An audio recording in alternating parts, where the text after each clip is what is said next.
Hi, it's Karen from Cafe Bebe, and I have a challenge for you. I have a problem brewing in our house, and I would love to know your thoughts and your solutions, and would very much appreciate your input on it. This past weekend, we had in the Cafe Bebe household a full-on public temper tantrum by Little Miss. On Sunday, we went to a local outlet mall that has a garden center where we had a bit of breakfast, and they had a play space where Little Miss could putter about with a few things. Everything was going fine. There were no overly difficult situations that were going on. Little Miss had a good night's sleep. She wasn't disagreeable. But something snapped in Little Miss at some point when we decided that it was time to go, and we were going to go out into the shopping mall and then go for a walk around the gardens. It was so innocent and so bizarre that suddenly she sort of tottered away from us and was playing a bit of chase me game with my husband. He went to pick her up. She didn't like it. He brought her back over to our table so we could get her coat on and get her sorted out. And that's when it began.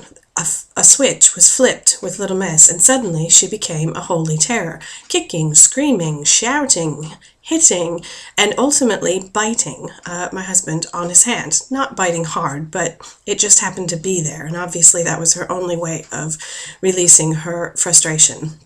So it was then that my husband picked her up and walked out sort of to the front of the garden center, the store area. I'm not really sure where he went, but I can tell you one thing: I could hear her for a good 5 minutes, screaming, shouting, "No, Daddy!" Oh my God, I have never been so mortified in my entire life. When finally they came back to us after she was calmed down, we blew her nose and we thought, oh, okay, we've weathered the storm. And we decided to try and take her out into the shopping area and see where we could get. Big mistake, because we had another mini meltdown, not one quite as big as the first one, not very long after that. And it was then that, as I was bundling her up to try to get her out of the store, to take her outside just to calm her down, husband decided that it was, in fact, time to go home, which devastated Little Miss. She continued to cry and was really upset herself. Installed her in her car seat, and within about 5 minutes of pulling away from the car park, she was asleep. So she had temper tantrumed herself into an early nap. We have no idea where it came from. We have no idea why.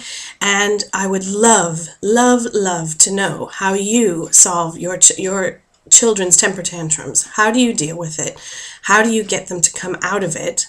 And how do you prevent the situation in the first place? We're struggling right now with giving her some freedom when we're out and about, which is backfiring on us. We want to give her the opportunity to walk and be about in public, yet she's really not ready for it. And we end up shouting and sort of constantly berating her for running about like she should. She's 2.5 years old. But we need her to be safe, and we need to be able to get done what we need to get done as well. So if you can please leave me some tips and some hints as to how to handle this. It's a new thing for us at Cafe Bebe, so I suppose we should be grateful for the fact we've made it 2.5 years without any major altercations. But I'd love to know how you solve your temper tantrum issues, how you deal with it in public, and what you would suggest for improving her ability to be successful when we're out and about. So please leave your comments below, and I look forward to reading them and hopefully having a great outing the next time we go out as a family. Thanks very much. Have a great day.